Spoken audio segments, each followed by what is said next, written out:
Welcome to the Wicket.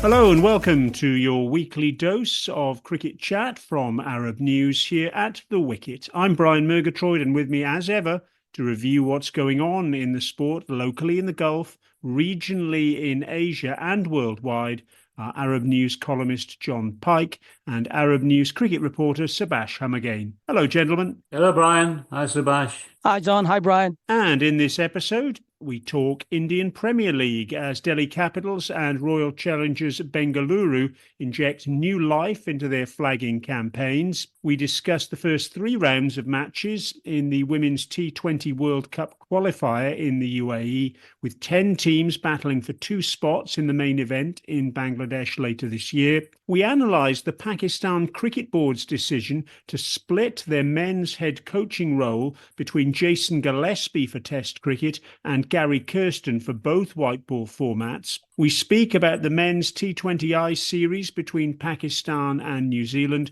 that's ended all square at 2-2 with 1 match washed out. We catch up on the West Indies women's tour of Pakistan, with the one-day internationals now giving way to a T20I series, and we reflect upon the start of a 5-match T20I series between Bangladesh and India's women as both sides prepare for the T20 World Cup in Bangladesh later this year. On top of that, Subas and Jon give us their personal highlights from the past week. So, as ever, plenty of subjects to work through. And incidentally, as we record this podcast, various provisional squads for the men's T20 World Cup are being announced. Rather than deal with them piecemeal, we'll look at all the squads next time. In the meantime, let's get started. And let's begin with the Indian Premier League, which is moving towards the business end of the league stages. The first thing to say is that it appears the batting blitz that was pioneered by Sunrisers Hyderabad seems to have been taken on by virtually every other side. Since recording our previous episode, the scores have included 224 by Delhi Capitals against the Gujarat Titans, who responded with 220. Royal Challengers Bengaluru made 206 against the Sunrisers. Punjab successfully chased Kolkata's 261 for 6, winning with 8 balls to spare, if you can believe that, thanks to a Johnny Bairstow 100. Delhi beat Mumbai with 257 plays 247. RCB chased down the Gujarat Titans 200, winning by 9 wickets with 4 overs in hand, thanks to a Will Jacks blitzkrieg, and Chennai topped 200 to hammer the Sunrisers by 78 runs, as their captain Ruturaj Gaikwad made 98, following on from 108 not out in his previous match. On top of that, Delhi, having won 4 out of 5 matches to haul themselves back into contention for a top 4 spot, crashed back down to earth with a 7-wicket loss to Kolkata, who themselves cemented their spot in that top 4 as a result. As for the points table, Rajasthan have won 4 matches in a row now to cruise to 16 points and top the ladder, and they seem assured of a playoff place as they're now at the tally that achieved the top 4 finish last season. Delhi's reverse against Kolkata means they're still outside the top 4 and have played more matches than those above them, while RCB have won back-to-back games, and so both their seasons remain very much alive. By contrast, both Gujarat and Mumbai have lost 3 of their past 4 matches. The seemingly impregnable Sunrisers have lost back-to-back games, and Chennai's win against them not only came after back-to-back losses for the Super Kings, but also helped their own net run rate and did damage to that of the Sunrisers. Jon, first of all, in the face of a sea of sixes we're experiencing, have things reached a tipping point, I wonder? Is it possible to have too many maximums and too many runs as it's detracting from the traditional contest between bat and ball. Sam Curran called it baseball rather than cricket. Does he have a point? Yes, I think he has. Nevertheless, a surprising thing for him to say, A, being him, and B, that anybody would want to question the paymasters.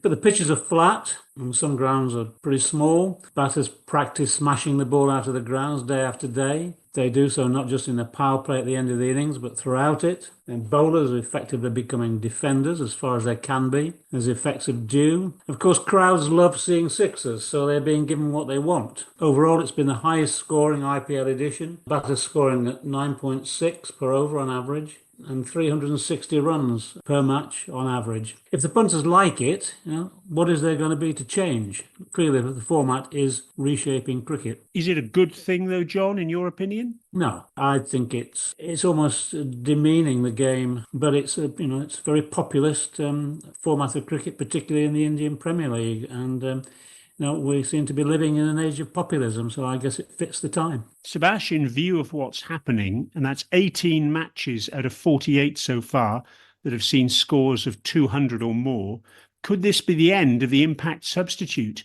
That's obviously been a position that's played an important role in this tournament. But Rohit Sharma, the India captain, has spoken out against the concept, which is allowing sides to go harder for longer, given the potential for extra depth in the batting. Do you think the impact substitute will bite the dust, or do you expect the IPL to double down on the concept and continue with it? Well, if you see at the start of the tournament, we said this is going to decrease the role of all-rounders. And that's what we've seen. Everyone gets a specialist batsman and a specialist bowler into their attack. And at times, you don't know who comes out next to bat. The playing 11 are near to worthless at the moment. So the impact player, they come in, they do their job. They don't need to field at all. And I think that helps the team to create an extra player at all. It's like playing 12 instead of 11. It's just 11 fielders are playing at the moment. So the role of specialist batters and bowlers are decreasing, and I think Rohit Sharma was right saying that players like Shivam Dube are not getting chance to bowl, which might impact the Indian team in the World Cup as well. So I think IPL should look at this properly and act on it. Personally, for me, I think impact players should go. It's time that you get a proper 11 in the field now. Well, let's talk about specifics in terms of the teams. And what about Delhi, John? They seem to have stumbled across a successful formula, jet propelled by Jake Fraser-McGurk in place of the injured Mitchell Marsh.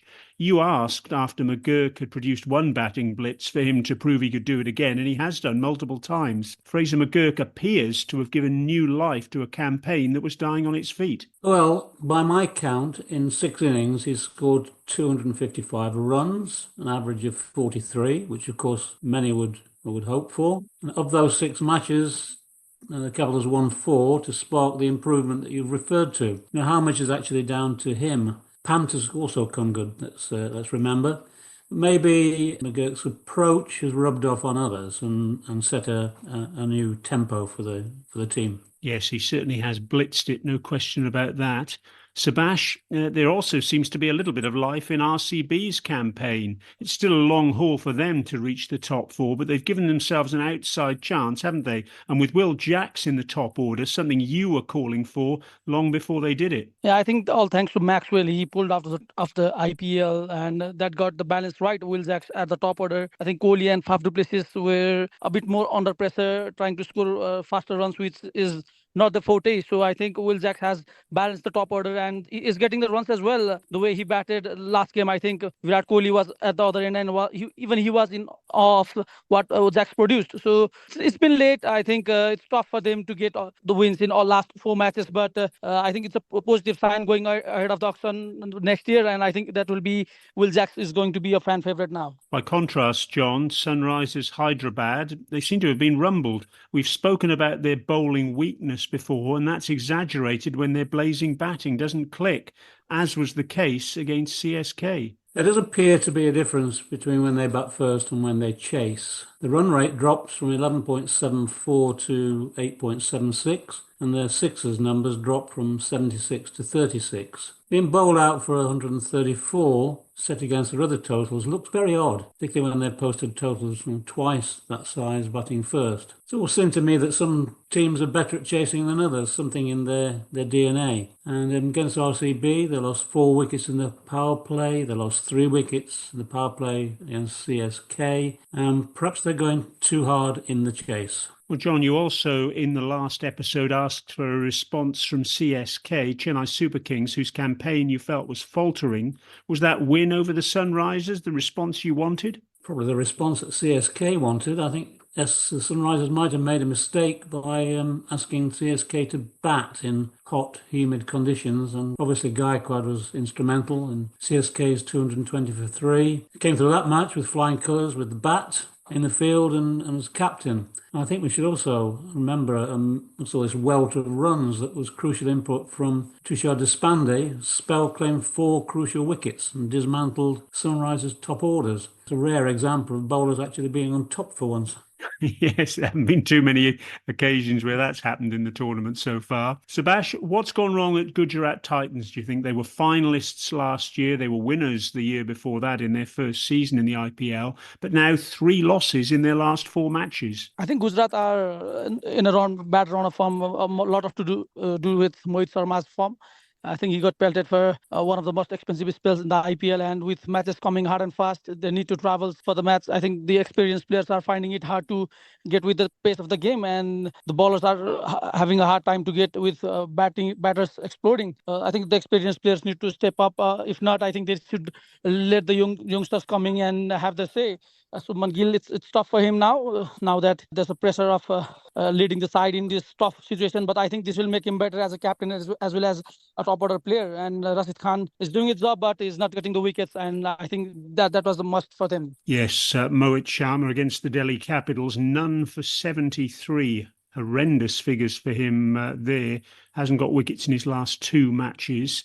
Subas, also Rajasthan. Would you say they're already in the playoffs with 16 points? Who do you think will now join them? Yeah, excellent season for Rajasthan. I think with games going by, Josh Buttler has returned to the form. Yashasvi Jaiswal is firing. They're already into the playoffs and one of the contenders for top 2 as well. Regarding the rest of the things, I think KKR, they're getting their form back. Hyderabad are in the mix as well. Chennai, they'll need to fire as well. So I think my picks for the playoffs remain the same. LSG, they're latecomers, but I think the top 4 will still remain the same that I predicted. Jon, any disagreement with that assessment? No, I think the Royals, KKR, Chennai, probably between Sunrisers and Lucknow Super Giants for me. Delhi Capitals have played 11 games now. I'm not sure that they can sustain their run. Possibly, late outsiders. By the time we record the next episode, the finishing line of the group stages will be in sight. We'll assess again how things stand next time here at The Wicket.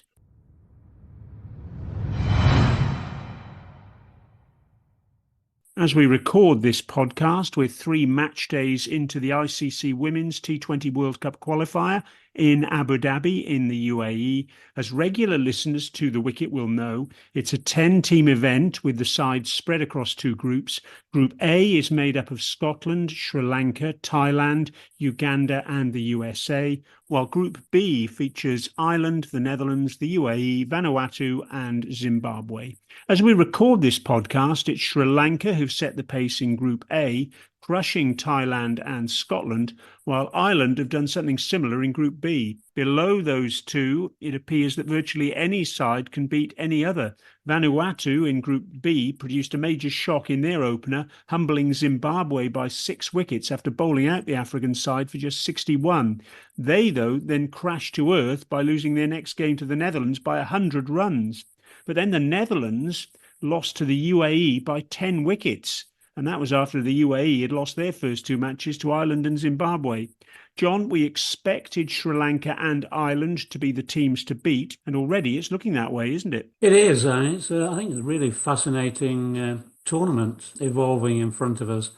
We expect Sri Lanka to go through, plus one of Thailand or Scotland, which I think we'd predicted a couple of weeks ago. Group B, Ireland headed up. Well, they expect Ireland to get 6 points, and the UAE and Netherlands probably having to battle it out for the second spot. It's very much, I think, in the Netherlands' hands. Ireland's incentive, I guess, John, in Group B is to win the group to avoid running into Sri Lanka in the semi-final, isn't it? Oh, yes. But of course, if they avoid that, there's a strong possibility of an Ireland v Scotland semi-final, leaving probably Sri Lanka v Netherlands or UAE. So either way, I think there are going to be some tough matches in those semi-finals. What we should add at this point is that bad weather is forecast for the end of the week in the UAE. 2 weeks ago, bad weather caused severe disruption across the Emirates and meant many of the competing teams' warm-up matches were abandoned. Let's hope there isn't a repeat at the end of the group stages, because as John was alluding to there, it really would ruin things which are set up absolutely beautifully. Subas, the fact that the first 3 rounds of matches have seen only the USA without a victory, does that say that the teams below Sri Lanka and Ireland are all much of a muchness? Or does it say that the standard of women's cricket in this format is very much on the rise across all teams? I think it's the second part, the standard of women cricket, as we've seen with the results as well. There have been competitive matches, and we've seen smaller teams or lower ranked teams, I should say, giving a fight against the top teams as well. And this qualifiers has been more competitive than ever. We've seen Sri Lanka showing their quality, but the other teams have been equally impressive. Vanuatu, what a story for them. UAE trying to qualify for the semi-finals, not just being as a host, but showing that performance against better sides as well. And John, what do you put the wild swings in form down to among many of the teams, with a big win followed by an equally big loss? There's not been a single close game so far. What do you put that down to? I think it's very difficult to pin down. Perhaps it's a matter of getting to know the strengths and weaknesses of teams and working out coping strategies. Perhaps the reduction in the number of warm-up matches prevented opportunities for getting to know those strengths and weaknesses a bit earlier. I think what will be interesting is to see if the trend does continue. Subas, I just wonder what your story of the tournament has been so far.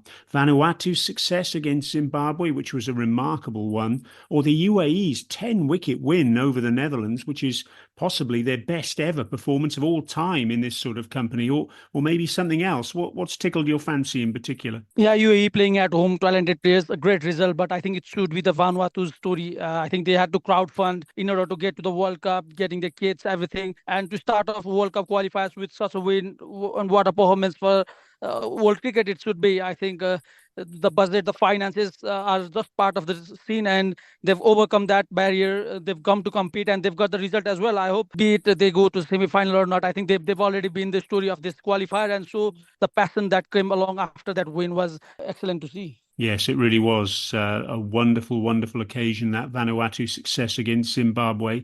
Well, the all-important semi-finals take place on Sunday, the 5th of May. They will determine not only the sides that go through to the final, but of course the 2 sides that go forward to the main event. The final will be played on Tuesday, the 7th of May, and we'll wrap up the whole event for you on our next episode.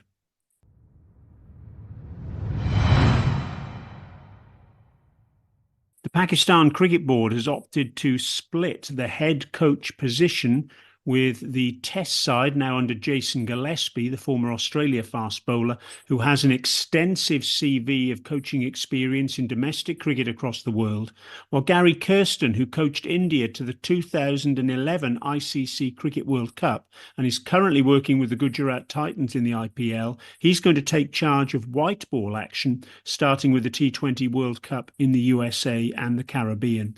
Both men have joined on 2-year contracts, and both will have Azam Mahmood, who's overseen the recent T20I series against New Zealand, as an assistant coach to provide continuity between the formats.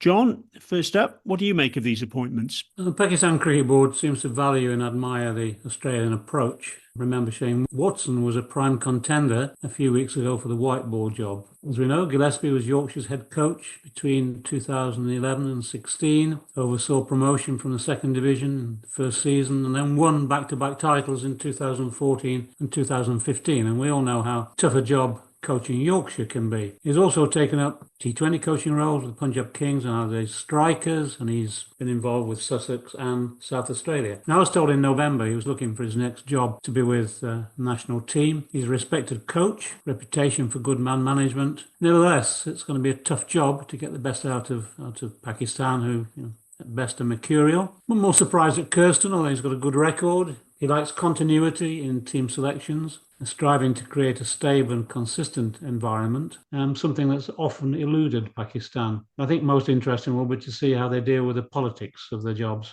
Well, Jon, this will be Jason Gillespie's first crack at an international coaching role. Does that make this a gamble for the PCB? I don't think either party will view it that way. Outsiders may take that view because of the political nature of the roles. I would imagine that Pakistan Cricket Board is very pleased at these, what are, I think, quite significant appointments. What's not clear is how much Gillespie will take the reins within Pakistan. But at the very least, as a former fast bowler, he should have quite a lot of empathy with those who carry the load for Pakistan. Subas, what about Gary Kirsten's appointment? He can do no wrong in neighbouring India, of course, having guided them to the ICC Cricket World Cup in 2011, but that was a long time ago. He's currently part of the Gujarat Titans setup that's struggling in this year's IPL. Have they appointed yesterday's man, or can you see Gary doing something special with the Pakistan white ball team? Well, you can say he mastered his man because he was in Nepal with the Netherlands side going into the T20 World Cup as their batting coach. But things changed quickly in cricket. He was in Gujarat now. He's going to lead Pakistan. And I think he has seen the World Cup scenario closer with the Netherlands team. But now he'll be changing the cap, a bigger role and a bigger team as well with expectation of result, contrast. Differentiation in Netherlands and Pakistan. I think Pakistan is a good team for him. He's a seasoned campaigner. He has proven himself, and Pakistan were in need of someone like that rather than getting someone new like Watson or Sami. I think it's a timely appointment, and with all doom and gloom for Pakistan recent years, I think this will be a fresh start for both the sides. Yes, plenty of experience on and off the field between Gillespie and Kirsten. Both have been around the block cricket-wise, and is that an advantage, Subas, I wonder, heading into the choppy waters of Pakistan cricket? It was interesting to note that at the media conference to announce the appointments, PCB chairman Mohsin Naqvi had to answer questions on whether the training camp prior to the New Zealand series had led to injuries among the squad. I guess that's just one example of how the agenda in Pakistan can quickly move away from what's happening on the field. Well, I think that was a surprise for me as well. You can't expect teams' preparations being hampered the game itself. I think this is not a franchise or club tournament. It's a national team preparation, and I think everything has been viewed quite closely, maybe due to the underperformance of the team in first few games against the second string side led this massive outburst in media. But I don't think that the Pakistani team management has done anything wrong with that thing. I think that it was team bonding along with team fitness training as well. We've seen bits in social media where the players were seen enjoying, and I think that was needed with recent captaincy saga as well. I think the chairman put it in the right way that the preparation camp did not hamper team in any way. Rizwan getting injured, Azam Khan pulling out was one of the bad signs, but never in the world I think the preparation was hampering the team at all.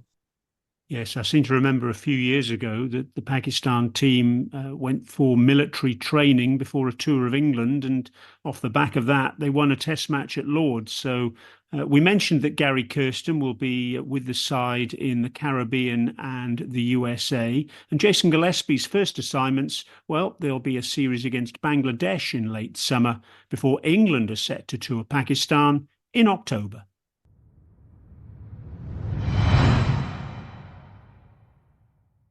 Pakistan and New Zealand's men have fought out a shared 5-match T20I series in Lahore and Rawalpindi, with one match, the first, ruined by rain. We covered off the first half of the series in last week's podcast, and in the last two matches, well, they were both very closely fought affairs. New Zealand won match 4 by 4 runs, defending 178, while Pakistan defended the same score in the final match, winning by 9 runs as captain Babar Azam made 69 from 43 balls, while his predecessor in the role, Shaheen Shah Afridi, showed a welcome return to form with 4 for 30.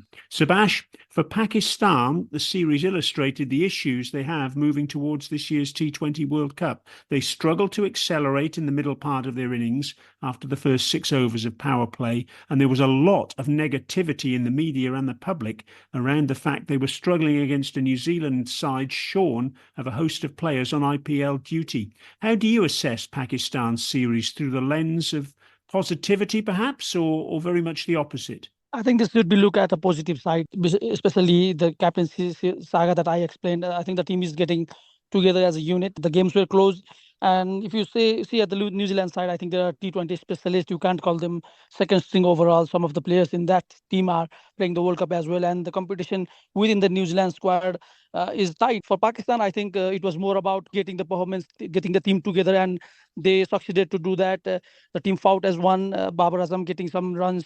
Science Afridi back into the form, and the new coaching unit will try to get the best pair for the World Cup, and I think everything will be set and go for them. And Subas, as a result of this sort of series, the 2-2 draw, does that make things helpful for Gary Kirsten, do you think, as it illustrates the amount of work that's needed, or doesn't it make any difference given the way Pakistan can seemingly spark at any time, regardless of what's gone before? I think it's a good thing that he got to see things close.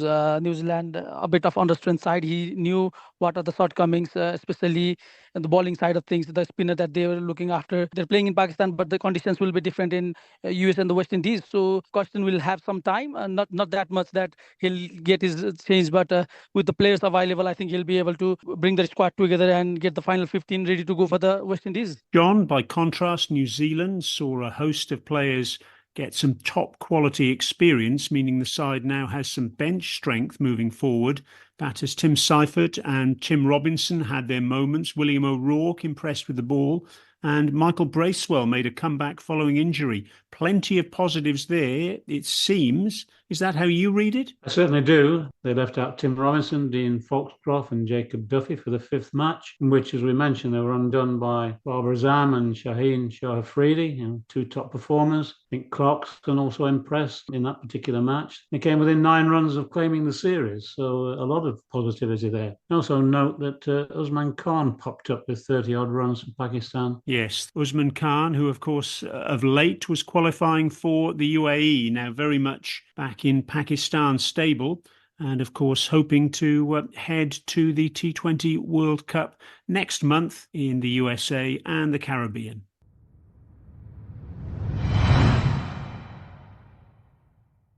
Pakistan's women have continued to struggle against their West Indies counterparts as the two sides have switched formats from one-day internationals to 2020 internationals. After winning the 3-match ODI series 3-0, the West Indies have won the first 3 2020 internationals of 5. The first match was won by the narrowest of margins, 1 run, as the touring side defended a modest score of 122 for 9. Pakistan needed 12 from the final over and 2 from the final ball, but Najia Alvi, having hit the penultimate ball over cover for 4, failed to make contact with Shamilia Connell's final delivery, and Tubas Hassan was run out trying for the bye that would have produced a super over. In match 2, West Indies captain Hayley Matthews, who dominated the one-day international series, was at it again, taking 3 for 25 with her off-spin before scoring 58 from 43 balls to help her side home by 7 wickets and 10 balls left unused. Remember, Hayley made 325 runs in that 3-match one-day international series and also took 6 wickets. And in match 3, it was the Matthews show yet again. She made 68 from 49 balls and then took 2 for 22. But even she won't quite know how her side won the match by 2 runs, as Pakistan, chasing a modest 133, reached 64 without loss in the 9th over. And then they needed 14 off the last 2 overs with 5 wickets in hand, only to fall in a heap in the face of nerveless bowling from Affy Fletcher and Shamilia Connell, who defended 12 in the last over. John, I just wonder, have we run out of superlatives for Hayley Matthews on this tour? It really is an incredible run she's on with both bat and ball. Yes, I think we've almost run out of them. Astonishing consistency with both bat and ball. And I think without her performances, the results could have well been different. Subas, Pakistan really are in a whole heap of trouble across both white ball formats at the moment, it would seem. But what does it mean for the T20 World Cup later this year, do you think? Yeah, the result has not been their side, and West Indies, which is below the Pakistan in the rankings, I think they should be doing better results. The ODI World Cup, if you look at the tables as well, it's not been favoring Pakistan lately, and the T20 World Cup looks to be going the same way. It's tough for some young players coming in, trying to make their mark but failing.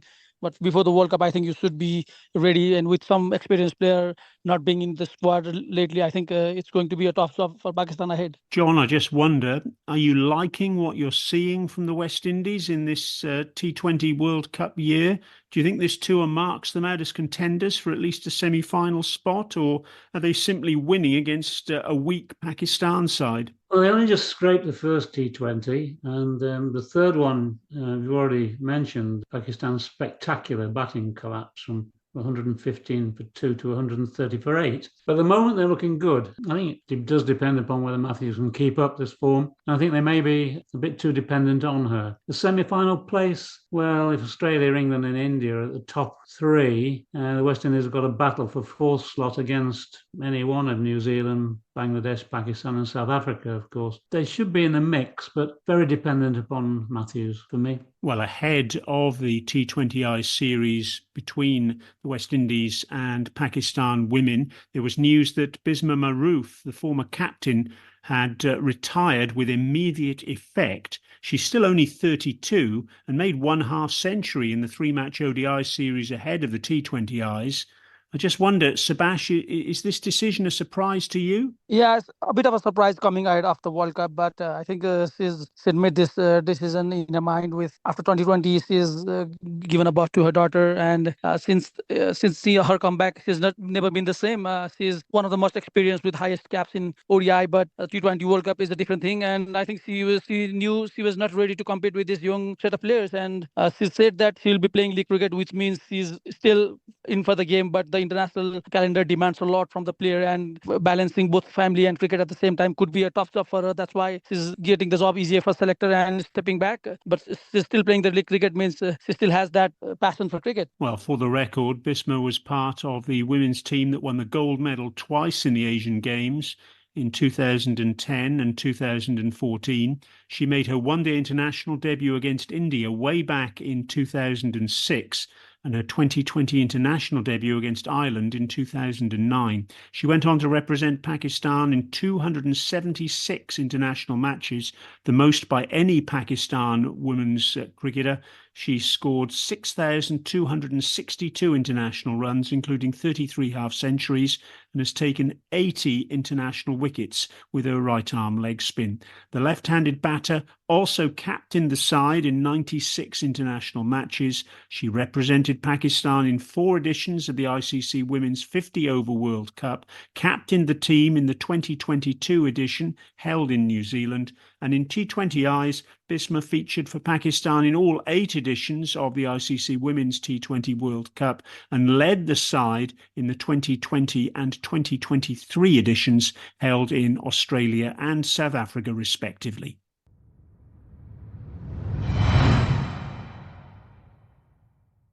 India's women are following on from Australia's lead earlier this year and are touring Bangladesh for a 5-match T20I series, surely with one eye on getting ready for the T20 World Cup in the country later this year. In match 1, India won comfortably after scoring 145 for 7, despite leg spinner Rabia Khan's 3 for 23. For India, Renuka Singh trumped that with 3 for 18 as Bangladesh could muster only 101 for 8 in reply. In match 2, India won a rain-shortened contest by 19 runs under the Duckworth-Lewis-Stern method. They bowled out Bangladesh for 119 and reached 47 for 1 in only 5.2 overs before bad weather in Sylhet, which struck in the middle of the Bangladesh innings, returned to end the contest. John, we mentioned this after Australia enjoyed a clean sweep of their tour of Bangladesh recently, winning all matches across the two white ball formats. But is there a danger that, far from giving Bangladesh women experience against top sides, these defeats could actually demoralise them and heap pressure upon them ahead of a home World Cup? Yes, I think there is a danger. You could say they got a bit of a respite in the second match. Well, they did post a low total, which was unlikely to have been enough. And they've got 3 more matches, I think, to look forward to, but to try and get something out of, restore a bit of pride. Subas, India's previous visit to Bangladesh last July ended in rancour, with Harmanpreet Kaur being very critical of the umpiring in a one-day international series. There doesn't seem to have been any of that chat this time, though. I guess that has to be a positive, doesn't it? Well, in that series, if you look closely, it was the result that didn't go to India's favor that made Harman a bit failing to control her emotions as well. This time around, India are comfortably winning the matches, and the umpiring has not been that way as well. But I think during that time, Harman was failing to control her emotions. And well, the umpiring, human error is part of the game. You should carry on with it. And the way India treated in that post-match conference was not good for the game as well. I think she was widely criticized in the media, and rightly so as well. And Subhash, the spine of this Indian side looks pretty impressive, doesn't it? There's Pooja Astraka, Deepti Sharma, Renuka, plus the batting quality of Harmanpreet, Smriti Mandana, Shafali Verma. Off the back of the success of the Women's Premier League 2 earlier this year, can India finally win a major ICC event this year, I wonder, having twice been runners-up in the 50-over format and once in the T20I format? What do you think? Yeah, they've been unlucky getting towards the end and not getting their result, especially that Harman been run out in the last World Cup. I think that's going to haunt her for a long, long time. And the chances come to, I think, amend that mistake. They've got, if you look at the individuals, they've got one champion team that can challenge Australia or South Africa in the day. But it's about getting the match on that day, the semi-finals or finals, especially. India has been unlucky, be it the men's or the women's side. And I think WPL has helped the team not just to get the stars, but to get the future stars as well. The youngsters like Shreyanka Patel, Jemima Rodriguez can be one of the members who is in a senior team, but she's performed well in the WPL too. So I think WPL has helped the team to get that final bit of getting the results in the crunch situations, but still the semi-final and final who do that, India needs to get past. They individually, if you look, I think they're on par with Australia or South Africa. Incidentally, Bangladesh's men are all set for a 5-match T20I series against Zimbabwe in Chattogram and Dhaka, starting on May the 3rd. Given Zimbabwe failed to qualify for the upcoming edition of the T20 World Cup, this is an important series for them, as it has the potential to push them up the rankings and so possibly ease their qualification for the 2026 edition. Anyway, we'll update you on the first 3 matches of that series in our next episode.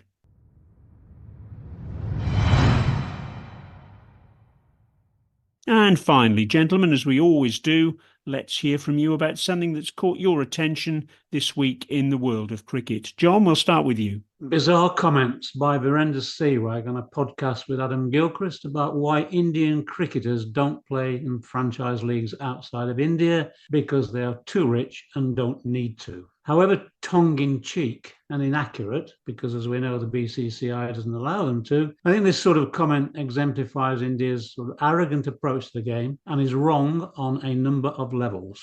It quite annoyed me, as you might gather. Yes. Well, wouldn't it be great if we could see Indian players playing in other competitions around the world? Because not only would those Indian players benefit from having experience in those other competitions and playing with and against the cream of talent around the world, but also those other competitions would benefit as well. And that, I guess, is the nub of why BCCI won't allow those players to do it, because purely and simply, India want to maintain the strength of the IPL against those other competitions. Yes, and not to mention, of course, that Pakistan players can't play in the IPL. Yes, it's a sad situation, and hopefully it's one that one day will be resolved. Subhash, what's caught your attention over the past week? I'm guessing it's going to be Nepal against West Indies A, which has produced some thrilling cricket already, hasn't it? Yeah, I think the series is well set for both teams ahead of the World Cup, and it's the captain's story. Rohit Paudel scoring the century in the first game. Roston is coming back strong the first two games, so that there's plenty of talent in West Indies A squad as well to get into the World Cup, and Nepal are just polishing the team ahead of the World Cup. Good preparation for both the teams, and I hope Nepal will take some positives out of their Premier Cup loss as well, and this series will go on their side with 1-1 level in the first two games. Yes, it's been a terrific series so far, and we'll wrap that up in the next edition of The Wicket. But that's all for this episode of this particular podcast. Thanks so much for joining us.